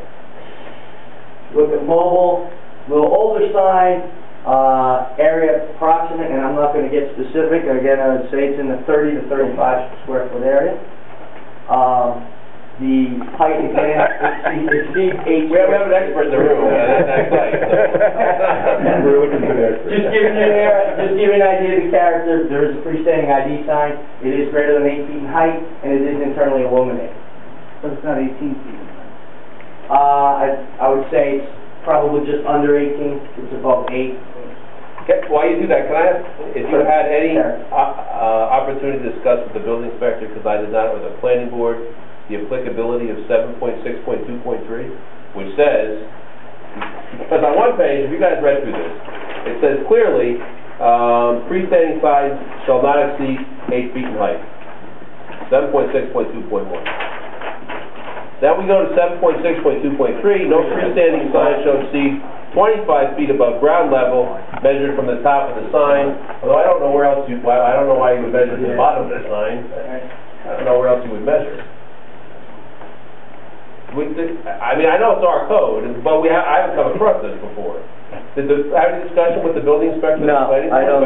Do we feel? Because the question obviously is, I don't recall, or before my time, Wayne, that you were on the board for a while, that either the mobile station or the Gulf or whatever it was before Exxon get a variance. I just go down Madison Street. All those signs are higher than I can't imagine 8 feet. Then Burger King sign. God, I Sure, can absolutely. change the price sign for myself. Sunoco? So you wouldn't get a snow. And I don't understand the contradicting portions of our code. I guess if we took a conservative view, it was higher than the 8 feet, that's why we were concerned Sure, about well, it. I understand. To be conservative on it. If it's not, then we're not asking for it. We're to raise it 7 more feet. No, but it's actually, I wanted to identify that because one of the changes that we're proposing, which isn't on your plan, that we changed today at my meeting, was changing the sign along the connector road to actually be a little bit different in terms of being what I call monument sign. So this sign, rather than being a freestanding, I'll call this, I call it goalpost or freestanding ID sign. You have 2 columns, the area of 50 square feet, thinking of very similar to what you see at the Gulf station. That's what we would have on the back side of the site, closest to Route 17, and on what we are proposing at this point is this monument sign sitting on the base. Now, if you get and say I need a height that's over 8 feet, my height is 7'8", but it's on a nice 3-foot pedestal brick in a landscape bed. The overall height's over than 8 feet, but again, the total height's around 10 foot 8 inches. The area again is 50 square feet. Same as that, it's the same type print, it's just mounted differently in our location. Internally illuminated, you see the colors here, it's digital, it's the LED lights, we're not changing placards. I want to make sure that's clear, both on the goalpost along Route 17 and on the one on the connector road. Going to be the price of gas. If that's the price of gas, I'm sure it will have a problem. Somewhere along the line, it will end up at that. But that is actually, and again, I refer to location on the site. last week, yeah. Would take place of the goalpost sign that's on the connector road. We're proposing to place this in this location along there. Now again, conservatively, the height, the internal illumination, the area, all consistent. The overall, because it exceeds 8 feet. If it's the 25 feet, we don't have a problem on either side. But that was the interpretation. Again, site is unique in the sense of the way the traveling public is, having the 2 signs.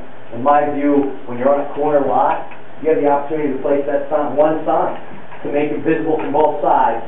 This site, you don't have any opportunity to do that. It can't be visible. We're 450 or 500 feet across that. Can't do that. We're trying to get the visibility of the site. You're going to see the location.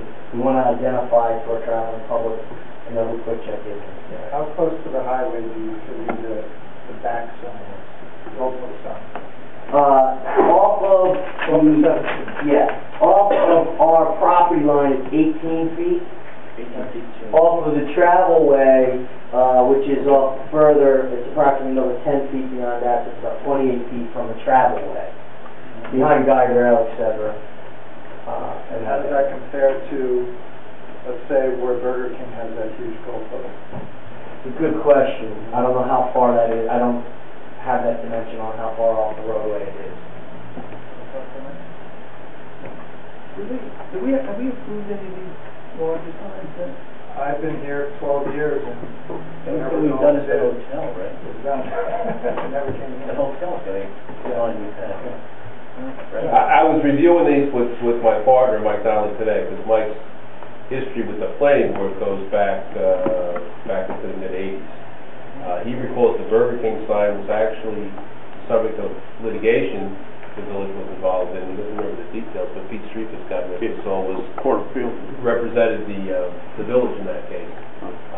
There's also some issue with how the CVS sign, because when the application for amended site plan approval for the, I'll take myself again, the Grand Union site came up, it was how did that CVS sign, and no one seemed to have any records in the building department.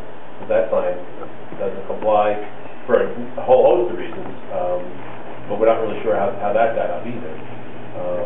Overnight.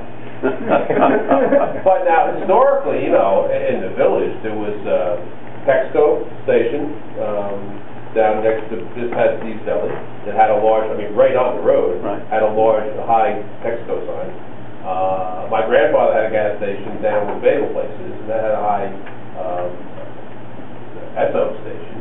And then the two at the end. 4-year-old. That's correct. South Street, 17 Avenue. That's correct. There's one there as well, yeah. I have a separate question. In terms of interpretation, that is the interplay between 7.6.2.3 and 7,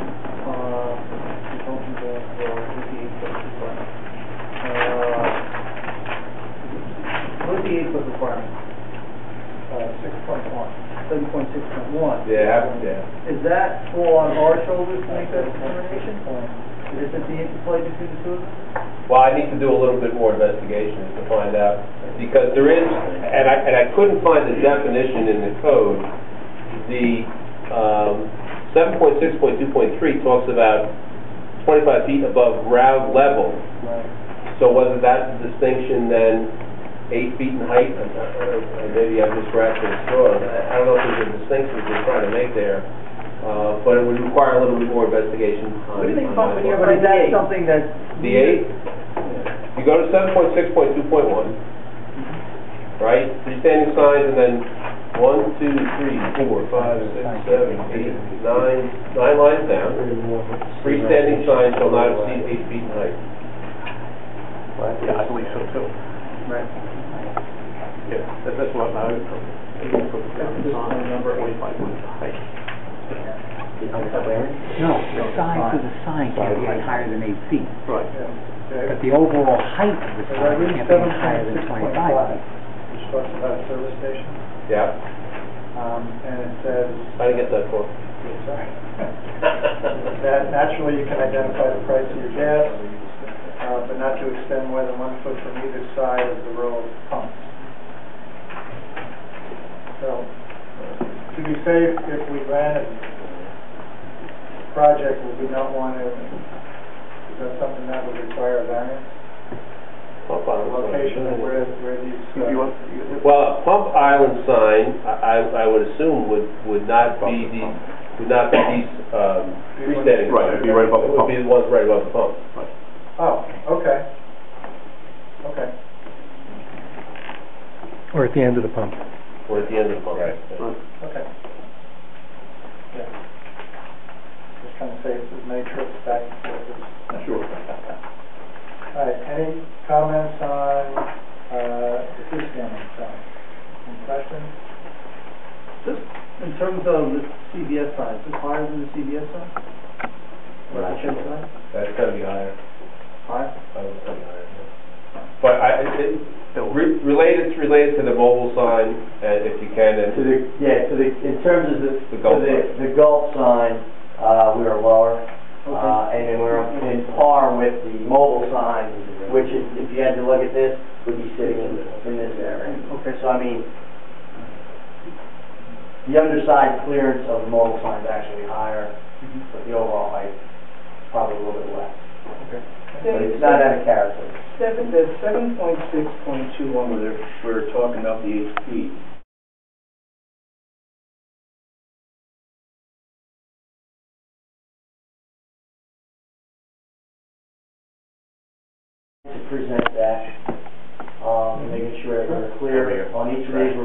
to be as transparent as possible and give you exactly what, and showing you hopefully what we will see in about a year and a half. I'm going to interrupt you for a second. I don't know if there's anyone here from the community that has a comment, question. Okay. You don't have any flashing signs, do you? No. Okay. When I would just have one comment. I don't know if it actually addresses the variance per se, but my concern as an adjacent property owner is that anything that might be granted to these gentlemen would not at some future time be used as a reason not to grant similar uses to adjacent properties because of reasons of visual pollution or the density of signs that might accrue over time from additional uses. The argument, because we approve this, there's too much light in the neighborhood and we don't want to... Or too much clutter. Yeah. And so that a similar application to you might be rejected because it would be intensifying the situation.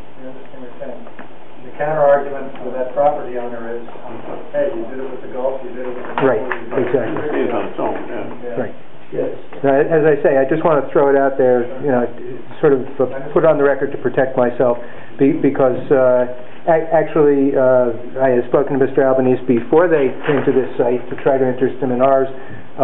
When we're done with the current use on our site, we'll be looking to redevelop it for something other than a service station, and I don't want to have we already have enough problems with that property. I don't want to have another limitation on its possible development. Yeah, I can only speak for myself. My interpretation would be if all of these things are approved, we would be hard pressed to then say, my goodness, you can't do something there because there's too much light over there. Yeah, actually, the law is actually the opposite. Neil is always concerned about the precedent, and once, as I say, everything we do sets a precedent. Right. And the law in New York is pretty clear that, if they're two similarly situated applications and we grant somebody relief, we're obligated to grant a similarly situated applicant the same relief. Which was Neil's point on the earlier. Correct, yeah. Well, it has now served my purpose because we've made a record of that, and hope we never have to refer back to it. I just have a process question. I don't know if we have the applicant, but suppose one has to leave at the last moment. Do we have to ask the applicant to have any objection to us sitting as for? Well, as John Strobel has pointed out earlier, I don't know that there's been a 239 referral, even though the planning board does their own 239 referral, and you're probably not far along in the process.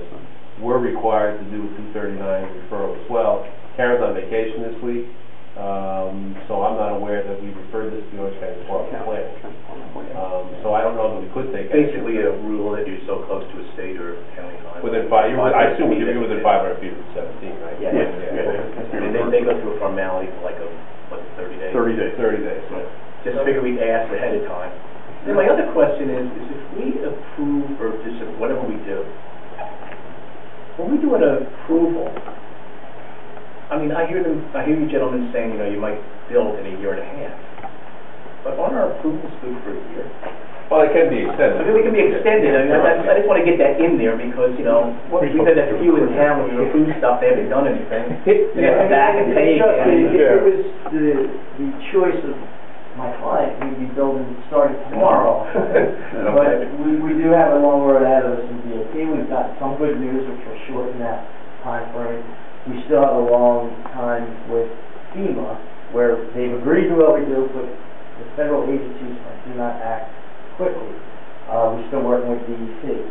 I just see this as having all of my outside agency approvals in hand, ready to go, and hopefully breaking ground in a year's time from now, and we're looking at about a 6-month construction project. So when I say a year and a half, I would love to be able to start. Yeah, I'd love to be able to start within a year, and if there is a requirement to be back here within to extend that variance, and we are viewed favorably, we're going to put something in the Blackberry. The other, we're going to have to do the 239 referral. The other thing I wanted to ask in terms of the record, if it's not too much of a problem, when I've done the sign variances in other municipalities, and gas stations there's a lot of them going on, only because, as I say, the technology is outstripping the codes. Can you reduce those, your renderings of the signs to 8.5 by 11 and submit them so they become part of the approved record? Because if that's not too cumbersome or too expensive, because then you know if you can look at exactly what you're approving. You have a manual. Yeah, and then the last is kind of a minor issue, but Neil brought it up before about the internal illumination. I mean, I think that we have captured the essence of what's being requested tonight. That is the number of variances regarding the signs. So I don't think you need to do another notice or a mailing. We have additional time. You could if you're so inclined, but I think this falls similar to the last application that we've identified a bunch of variances relative to signs. So if anybody had a problem with the signs, they'd be here. So the fact that we have some that are going to be internally illuminated, I don't think that's a need for a new notice, but I leave that up to the board if you feel differently. Procedurally, what I can do to kind of, I'm going to get a sense of everybody in a second, but if I'm sensing where this is going, we can kind of give our lay of the land.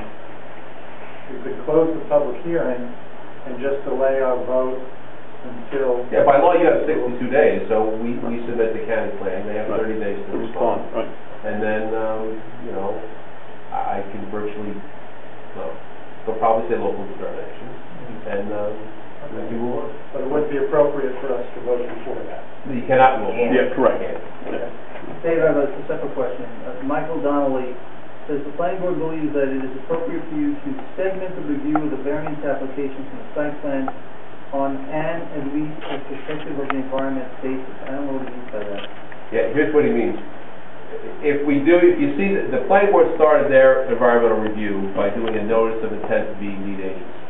When you've done a coordinated review under seeker, you cannot, no other involved agency can issue any approval until the lead agency issues a negative declaration.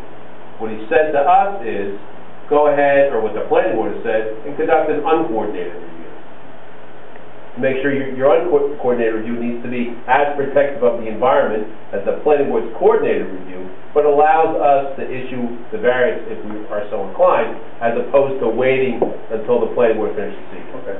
But not suggesting we conduct our own seeker review. Well, we are in fact. The sign variance is an unlisted action, so we will have to issue a negative declaration. But our focus is very limited on any potential significant adverse environmental impact as a result of the sign variance. And are the sign variances the same factors you use as the area variance? As the area variances? Yeah. Does it seem to be trying to pigeonhole something to... That's correct, yeah. No other place to put it. Pigeonhole itself into it. Right. Yeah, no other place to put it on the wall. Mark, tell me your thoughts. Well, senior citizens and people who live in Goshen have been begging for a grocery store, any kind of grocery store, for the last 10 years. So if all it takes us a variance for a couple signs, I'm off for it. They're going to put a sign up there, rent people.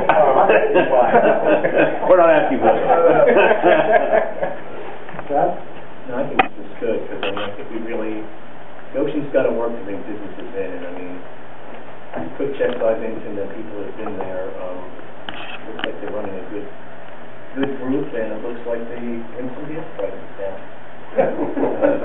That don't hurt anybody right now. So I'm looking forward to it. Yeah. I think I too would like to see a quick check, but in terms of the factors we're supposed to look at,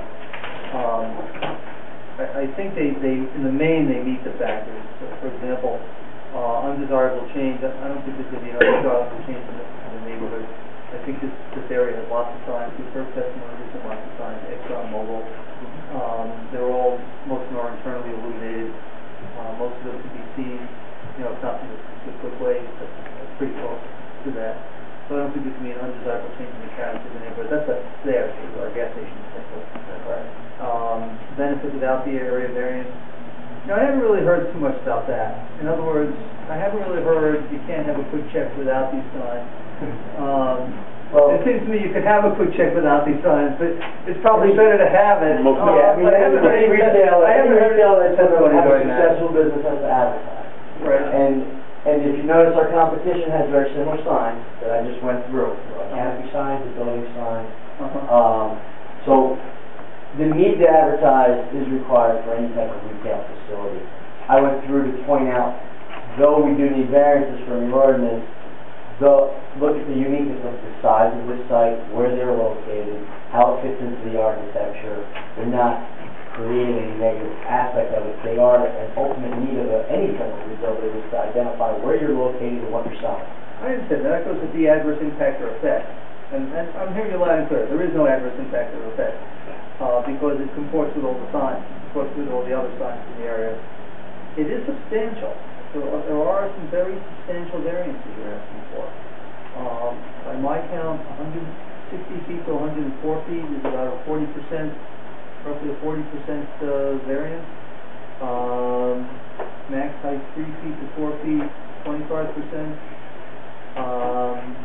We got 30 feet to 50 feet, also fairly substantial. So in terms of substantiality, they're all substantial. Internal illumination, when it's not permitted, I don't know, I guess it depends on the illuminance. But I haven't heard any evidence as to how bright it's going to be. So I can't say how substantial it's going to be in terms of the internal illumination, but I haven't heard any evidence of how many lumens it's going to be. So I can't really comment on that, and I don't think we have any evidence before us regarding that. Obviously, it's self-created. It's obviously a self-created budget. But my inclination is I'm leaning towards, and we haven't voted on it, but I am leaning towards granting the variance. We need to word this because it's substantial, because I spent a lot of time thinking about the precedent we made, particularly in terms of the substantiality of the sign. Maybe you can provide us some evidence to tell us now, why is your property unique that requires such a substantial variance? Sure. If I can just start, before you start, I do just want to point out, we talked about this before, there is a line of cases on the substantial nature of variance that indicate that the analysis doesn't begin and end with a mathematical calculation. That the ZBA has the right or the obligation to look at the overall impact and the overall effect of the variance. So I think in terms of we're going to talk about aesthetics to some degree. Also, we talk about traffic impacts. What's the overall effect or impact of granting which may be a substantial variance from a mathematical computation, but may not be when viewing it with its overall effect. There's a number of cases, and there's a recent line of cases that are going in that direction as well. Yeah, to say this is a substantial variance in terms of, I'll take first the ID sign for the gas prices on. You're advertising two things with that. Your brand, who you are versus mobile and golf, your quick check. So you have to identify that. You look at your ordinance at 30 square feet, you got Rite Aid, you got Rite Aid. The other component that you have to advertise for this, because of the competitive nature of what we are selling, is the fuel prices. And that's why you need to exceed a typical size. You need to have that shown in a fashion that's readable from the traveling public. You got a road that is 2 lanes in each direction, traveling at a speed that you want to be able to identify to the traveling public in advance so they can slow down properly and turn into the site in a safe fashion. We are making improvements to this roadway to help accommodate that for the DOT, but in essence we need to advertise that so it's visible for the traveling public. So that speaks directly to why you need to be greater than the 30 square feet. And if you look at the other gas stations that are in town, right down the street, size in comparison to that, and that's for that reason. You're advertising two components. If you're traveling down 17 at 60 miles an hour, and you see a 50-foot sign, how far do you need to be from a 50-foot sign? I won't go into all the mathematics of all those natures, and someone's going to say you're going to want a 10-inch letter because of the speed that you're traveling. Now, the bottom line is if I'm looking at advertising from the North Connector Road, that's the type of sign that we're looking at. We're doing a consistent sign. We're not doing anything bigger or anything higher in relative to what we had proposed here, other than making that aesthetic aspect change with the brick and things of that nature. So, I think if you look at that, we're taking the approach that we're trying to use the same sign to advertise on something that would probably justify something larger, and we're using it on our site. So we're trying to be sensitive to that and appeal to what not only is, it's not out of character of what something's right down the street on this intersection that's stop controlled. We don't have that situation. So we are trying to get that advance warning so people can utilize our site in a safe fashion. I think that's the thing we were saying, you can't count on the math because, like, St. Joel has property down there and you want to put a post office down there. I mean, the 40-foot variance you gave compared to sticking a sign that says Goshen Post Office, you're not talking apples and apples. I mean, you want to get a sign, don't get me wrong, but you're comparing different things to the post office side. I have a strong feeling that every variance has to stand on its own. If I had 10 lots in a row that are 100 feet, that's in accordance with your ordinance, and everyone would put up the same exact sign, bigger than is necessary, and because of that separation, you can't see one from the other because the sign next to it's going to block it. Clearly, from a clutter standpoint and a size standpoint, we don't have that issue here. We have a significant site, and we're trying to put what's right and appropriate. Besides that, due to the nature of our site, which is unique versus other development that's up or close to the roadway, we're sit back farther. We have to identify to our customers, for a quick check, here's our building, this is where you enter. We have parking on both sides of our building, this is where you enter, the word quick check. Again, if you look at your standard, do you exceed, yes, at 60 square feet, well, what is that controlled by? The first component of it is a percentage, 10%. It's because it's trying to make it not look, well, building is all sign. And when you look at our rendering, we're far under that 10%, but we do exceed that number in terms of your maximum allowable. That building's sitting off the roadway.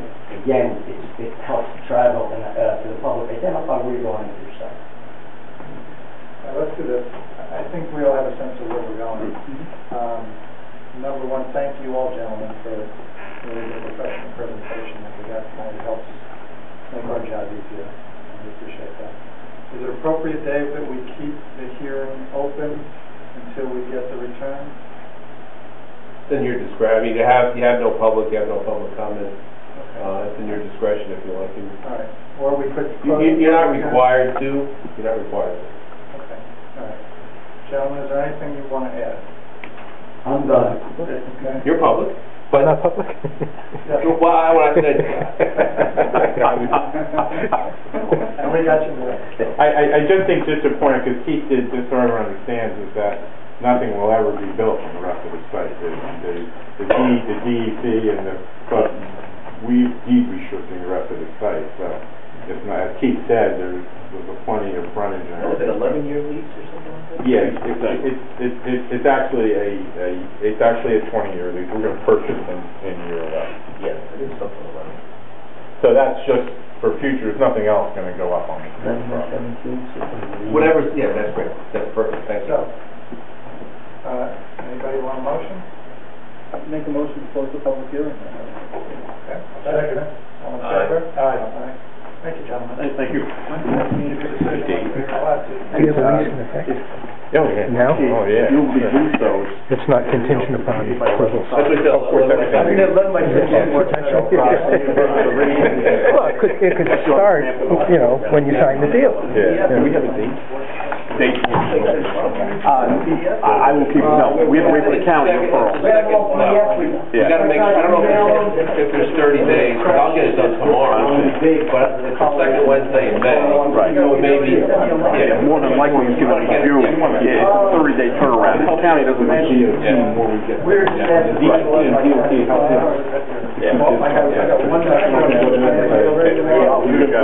I'll follow up with Dave. We'll compute the time. Right. This is good.